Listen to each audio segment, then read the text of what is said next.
I owe you guys an apology. I have been weighing your plan to watch list down week after week with recommendations for cooler and cooler anime, current and, for the surprising number of you who apparently missed Made in Abyss, classic alike. Sorry for that. I'm not gonna stop, but I do apologize. This week, I'm bringing you an incredibly underrated original anime from writer-director Masakazu Hashimoto that has quite possibly the single coolest premise of any new show this year, and somehow manages to make it exponentially cooler in its execution. Appare Ranman got hit hard by COVID right as it was ramping up, and a lot of people seem to have forgotten about it or passed it by as a result. And I simply cannot let that injustice stand, because, like I said, it's really freaking cool. So here's the pitch. The year is 1890. The West is still wild, but only just. And with the advent of the automobile, the tools to tame it are finally in America's hands. Okay, well, actually, it seems like cars are a couple decades older in this steam/dieselpunk alternate history universe because their designs have already caught up to the 1920s. Racetracks and the concept of racing in general are well established in popular culture, and the Big Boss auto manufacturers are profitable enough to run a big transcontinental race with $1.5 million on the line, all for the sake of publicity. But if I start digging into anachronisms now, we'll be here all day because, hi, this is TJ. He likes to blast hip-hop from his phonograph boombox. He knows gun kata, and I love him so much. Historical accuracy is not a thing Appare Ranman seems to care about, except in its surprisingly grounded exploration of real social issues, including racism and sexism in turn-of-the-century America. Yes, with character designs like that. And this. I know, I was expecting some G Gundam nonsense too, and I am as pleasantly surprised as you are. Anyway, the story. So, there's $1 million grand prize up for grabs in the Trans-America Wild Race, think Steel Ball Run but with cars instead of horses, and pioneering engineers from around the world, not to mention a few dangerous outlaws from across the nation, have gathered in Los Angeles to test their mettle by putting pedal to metal. One of those brave drivers is Sorano Appare, a Japanese-born engineering prodigy and prodigal son of a rich merchant family who ended up in LA by accident, cowardly samurai buddy Kosame in tow, after a hilarious mishap involving a prototype steamship engine. Yeah, you heard that right. He brought a samurai along with him into a western. And yes, it goes exactly where you're hoping it will. Also, Appare's goal is to outrace a bunch of gloriously gaudy gas-powered cars with the engine from that prototype steamship, so when it's not busy being the best subgenre of fiction, samurai western, this show is steampunk versus dieselpunk redline. Appare Ranman is so cool. But it is also, like I said, remarkably grounded and nuanced in its writing. Anachronisms aside, you could almost call it a period drama. Its characters look like larger-than-life stereotypes, and they kinda are. Their personalities are as loud, distinct, and instantly memorable as their outfits and hairdos, very much in the spirit of the iconic wacky racers who so clearly inspired this series, but at the same time, those bold characters have a great deal of real human depth behind them. Kabuki-clothed Appare seems at first painted on blush to be your typical standoffish antisocial super genius who values reason above emotion, but he's not an unfeeling machine the way too many shows and movies paint such characters. It's just that he's not that good with emotions or social cues, so he doesn't really bother with them most of the time, but when push comes to shove, despite his stated values, he tends to put his friends first and act with compassion, which makes a lot of sense when you consider that the antisocial young man became so enamored with engineering in the first place because he saw its potential to connect people in the form of steamships crossing the vast ocean. He's a lot more relatable and likable than many similar characters as a result, but he does still have mad superhuman math skills, and when he applies them in real time mid-race, it is just the hypest, goofiest Sherlock shit. The anime community finally has its own version of Math Lady to meme with. Kosame, as you'd expect of a trained samurai, is much more sensible and straightforward in his thinking. Not a dummy by any stretch, but he listens to his gut and his heart as much as his head. He is, as I said, a bit of a coward on account of some past trauma that the show explores later on, eager to avoid conflict whenever he can, and even willing to sacrifice his pride for it. That really rubs their third companion, a young native boy named Hototo, the wrong way. Hototo thinks of himself as a man, or at least feels like he needs to be one now, as his father was murdered by some colonizing asshole with a snake tattoo on his neck, who also robbed their family and drove them from their land, and now he's out for revenge. Deep down, though, he is just a kid dealing with some really complicated and difficult emotions, and while his skill as an outdoorsman is invaluable to his companions, he becomes just as reliant on Kosame's compassion. He's also wrong to think that the samurai is completely without pride. When we first meet him, Kosame is quite insistent that his sister call him by his seemingly recently earned kendo title, Shihandai, or Master Instructor, and that is such a great, tiny character building moment. The show is positively littered with those, and not just for its main team. Every character who gets any substantial amount of screen time has that much depth to them, especially the rival racers. Team Appare's closest rivals and friends are Al Leon, youngest heir to the BNW Corporation, who seeks to prove through this race that he deserves to run the company, and Jing Jialan, a daughter of immigrant laundromat owners who tries and fails to sate her natural-born need for speed by working odd jobs for local racing teams, but never actually gets a shot because of her gender. Appare, with his single-minded drive, ends up lighting a fire under the both of them, who begin seeking to prove and improve themselves by surpassing him.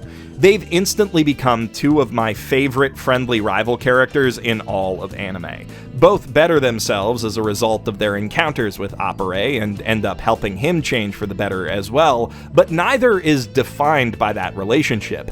Al has a metric ton on his shoulders as a representative of his family's company, and a loyal companion to help him shoulder it in his lovely chaperone Sophia, who steals every scene she's in with a sort of gentle, dainty sassiness that belies some serious strength of character and a hollow leg. Jing Jialan likewise has a lot to prove to the men who dismiss her out of hand, both for her own sake and that of the racing team who eventually comes around to supporting her dream. She is by far the most pure-blooded racer in the cast, with a feel for her automobile that is unsurpassed even by Appare, and he built his from scratch. In both racing and her Kempo training, she always pushes herself to and beyond her limits, which gives her a strong shonen underdog appeal.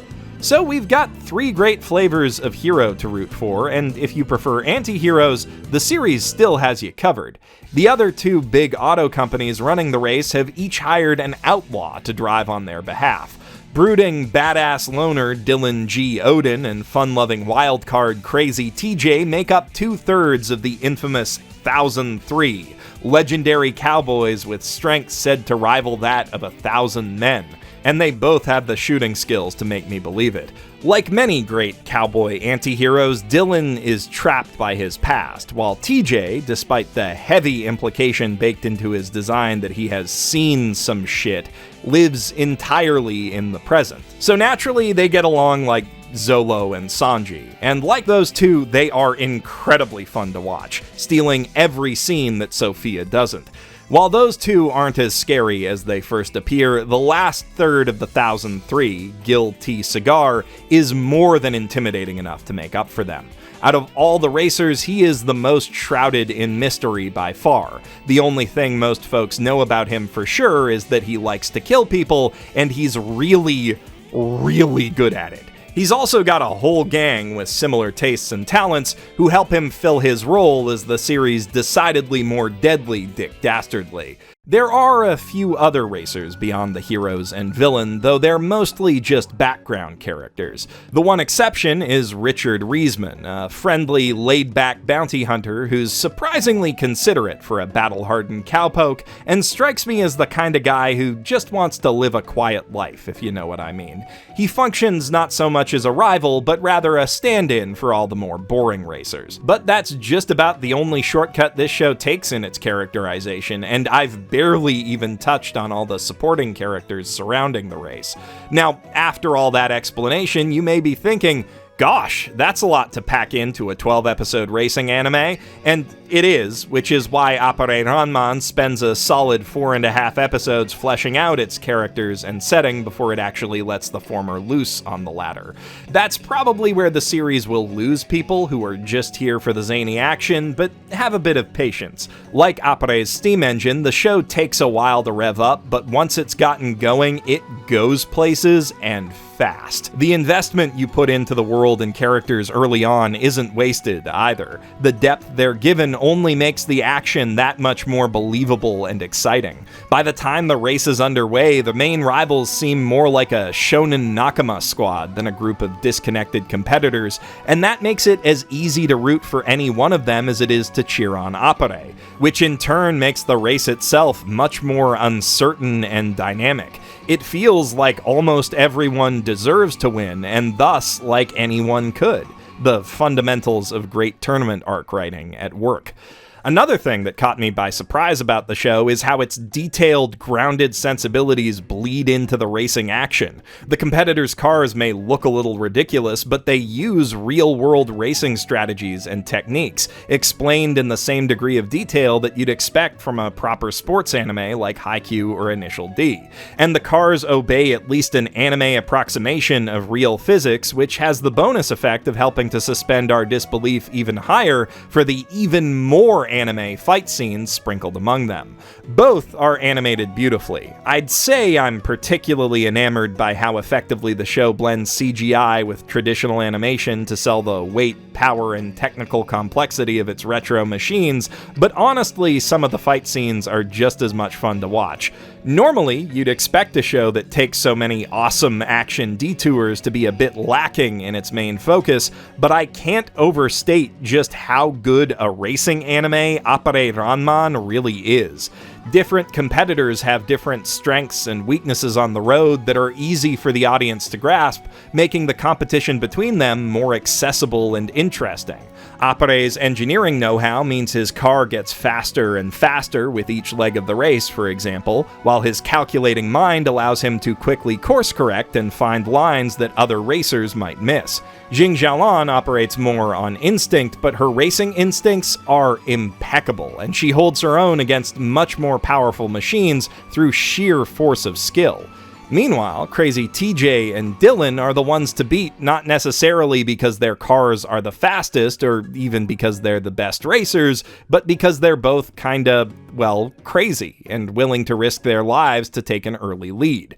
In contrast, Al Leon has the skills and horsepower to pull ahead and would probably be a champion in a closed circuit, but he plays things safe on the open road because he knows he has far more to lose than just the race, and he always fights fair due to a strong sense of honor. Throw all of those different abilities and motivations into the chaotic, open American countryside where they can all careen off each other at high speeds, and you've got a recipe for racing excitement. And because those racing styles are inextricably tied to each character's personality, values, and background, it makes for great drama as well. I really couldn't ask for more from a competition-focused anime, and yet there is so much more to Appare Ranman. Like fantastic visual comedy, for starters, and a plot that barrels through twists and turns as rapidly and unpredictably as any of the racers themselves, once it gets going, that is.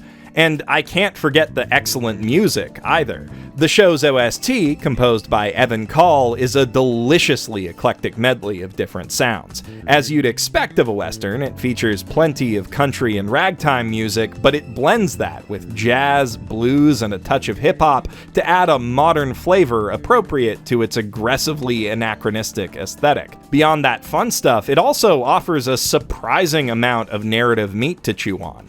Just like the characters used to sell it, the themes underpinning Appare Ranman's story are fascinating, diverse, and deeper than you'd expect at a glance. Perhaps the most prominent is the conflict between old and new ways of doing things. We first brush up against it in Japan, where feudal Lord Kuroda can barely hide his contempt for Appare's well-connected commoner merchant family, and Appare himself is in constant conflict with his parents, who just don't get his passion for engineering. And of course it follows us to America, where Xialan's skills are dismissed by the man's world of racing, outlaws like TJ and Dylan are a dying breed, and the railroad is rapidly losing relevance to the explosive growth of automotives. The series also spends a lot of time ruminating on the relationship and difference between strength and power, in a manner that will feel familiar to anyone who's currently trapped in One Piece. Now that I say it, the moments where the characters hang out in their downtime also remind me a lot of the Straw Hats, but I digress. All of the show's heroes spend a lot of time cultivating their own personal strength, knowing they need it to pursue their dreams and protect those of their friends. For all of them, the competition isn't so much about winning as it is about challenging themselves to build that strength as much as they can. The antagonists, meanwhile, major and minor alike, are all defined, to varying degrees, by how they use their strength to cultivate power over other people, and use violence to cling to that power when it's threatened. The anti-heroes, naturally, lie somewhere in the middle, rarely imposing on others, but also reluctant to fight for others instead of themselves. None of this is new thematic territory for steampunk stories or action anime to explore, but Appare Ranman makes those themes feel every bit as compelling and essential as the classics do, all while avoiding feeling played out or predictable. As the lone intersection between two awesome and tragically underexplored subgenres, it was always going to have a strong identity, but it goes the extra mile to be one of the most singularly distinctive anime out there. There's just nothing else quite like it. And from Cowboy Bebop and FMA back in the day to Decadence and this now, I'm realizing that's one of the main things I come to anime for. To have brilliant, visionary artists use the power of animation to show me something beyond my wildest imagination and make me believe it. If that sounds like you too, then you need to give Appare Ranman a watch as soon as you can.